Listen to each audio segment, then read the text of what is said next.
Hi, in this video I tried to put all my thoughts of how a new resident can do a divide and conquer safely and efficiently. So let's get started. Paracentesis, peripheral as you can out of opening the conjunctiva, just a bit of support to the eye with the forceps and just in and out. Now we move to do the main wound, same principle, a bit of support. You were working on aqueous, so you don't want the ACE too shallow. If you press on the eye and do the wound, very peripheral out of opening the conjunctiva, engaging uniplanar paracentesis style incision in just before the line and out, and you got a nice rectangular wound. Now adding the epi-sugarcane. Here this patient had subtenon anesthesia. I don't like sharp needle anesthesia for cataract surgery. Subtenon or topical is very acceptable. And the epi-sugarcane is mainly to dilate the pupil, and you can see the pupil dilating more. And you can do that from the main wound of the paracentesis. Now I usually use two viscoelastic. This is the dispersive viscoelastic for the cornea, and then a cohesive viscoelastic pro-visc will go underneath, so the AC will be very deep and the capsule of the lens will be pushed down and flat. Usually I would use the forceps, but again I think this is a difficult technique for the residents, so start with a cystotome. If you divide the eye into 4 quadrants, you start in the center and then make a flap. Now going on with the forceps closed until you start getting in action, what I want is to hold that flap and go a 90 degree till the wound. Alright, so I keep going till the middle of the wound and I stop. This is a perfect position. I just hold on to the base of the flap. It's already in a perfect position. And now keep going, no stop till past the horizontal line. Now you curl all that, stick it down, retract towards the wound, close the forceps, go on the clean side and re-grasp. And usually I would finish off here, but again, it can be difficult for the starting resident.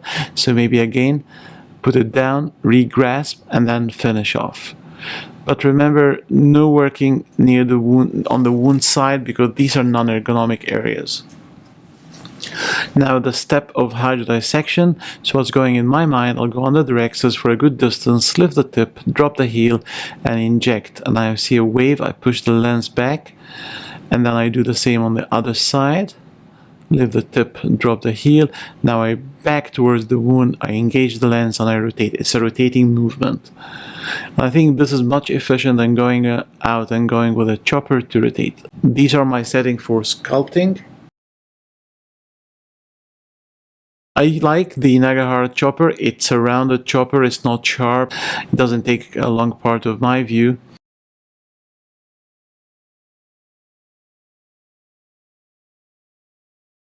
Sculpting starts. So I start very much near the wound, just inside the edge of the rexus, and I protrude the tip to about 1 millimeter, so then I don't need to widen the groove much. Okay, so that's sculpting here. I keep going deep, deep, deep, especially in the very center. In the periphery, as you get deeper, you want to shallow to win the groove to be a little bit shallow in the very periphery, near the wound and at the end, but very deep in the center. As if you're sculpting in a bowl. Now I'm checking, is this good enough? It looks good enough, maybe a touch more. Here you go. Now the trick is to put the phaco deep. Think 1 instrument at a time. The phaco tip deep, then the second instrument next to it, and then you crack. And now you want to propagate that crack towards the wound. Okay, now rotate 180 degree. Make sure everything is nicely aligned. And now what I'm thinking of, I want to get a trench where I stick the phaco in, and then I crack. So here's the trench. Doesn't need to be very long, but very deep. And you can judge the thickness better now. Okay, I put the phaco in 1 instrument at a time, and then the second instrument next to it, and a cross-acting and a crack. Okay, now rotate from the periphery. Remember, it's like a lever arm. If you rotate from the periphery, you're using less force. Now you can check on that crack. We know it was good, but check on it. And now again here, a line. Okay, think of the trench. So you want to get that trench. Nice, deep, deep, deep. Okay, looks good to me. Phaco goes on the bed, chopper next to it, and cross-acting and a crack. Alright, now we're in business.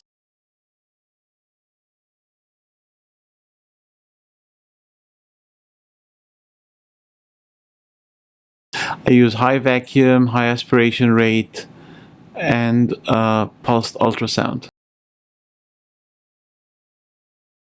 What's going in my mind now, I want to pull that quad in the center and emulsify. As occlusion happens, if the lens is not going, then I press ultrasound. Rotate from the periphery, remember? Now get the next quadrant. And things are usually very easy if you have nice divisions, and that's why it's very important to master divide and conquer technique. Okay, now a bit of rotation from the periphery, you get the next quadrant in.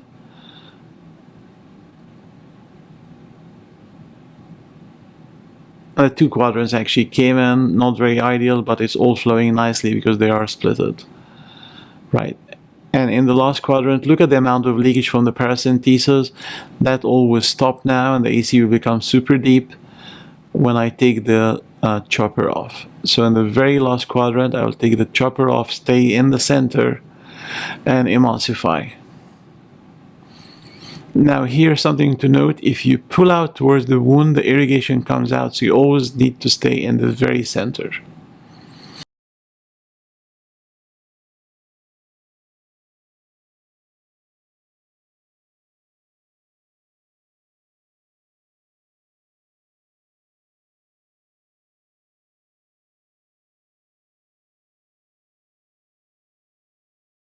So what's going in my mind now, I want to grasp the cortex from the undersurface of the anterior capsule, and I may tilt the tip, but I just want only to grasp. I don't want to consume peripheral. And after I grasp, I peel, rotate the tip of the IA towards the cornea, then step on the pedal. Here, rotate, now step on the pedal. And if you do wider horizontal movements as you engage the cortex, you get bigger chunks. Okay, here, engage, wider movements, big chunk, peel, step on the pedal. Here, rotate, you want to get from the under the anterior capsule and not from the posterior capsule side. Peel, tip towards the cornea, step on the pedal. Now filling the antechamber and the bag with cohesive viscoelastic, and that cohesive viscoelastic is heavy. You really don't need to go in the bag. Just going in the antechamber to the opposite side and injecting as you're coming back is enough, and the viscoelastic will go down. Now putting the lens, we all use a wound assisted technique, so you need to really make sure you're pressing against the wound until the lens goes at least halfway. Then you can relax and have a look. But if you relax the push before that, the lens may shoot outside. Now the lens is in the antechamber, partially in the bag.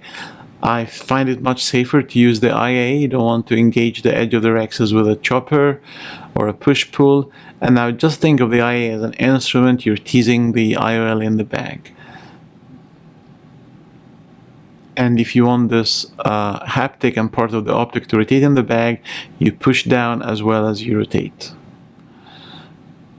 Right, the rule now is what's attached to the cornea we do not chase. We remove the viscoelastic in the antechamber, and by pressing slightly on the lens at 4 points. As we get more seasoned, we go under the lens and remove the viscoelastic. But at the beginning, I would not encourage the residents to do this.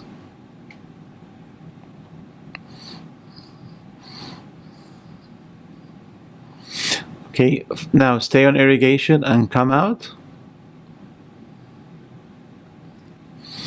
And now my challenge, I try to hydrate the wound and fill the AC before the AC totally collapses.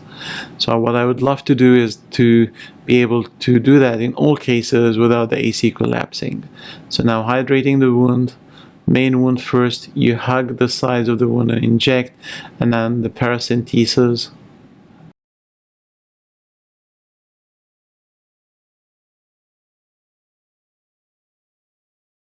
And this is how I check the eye at the end. I want the AC to be formed when I press in the center and still yielding.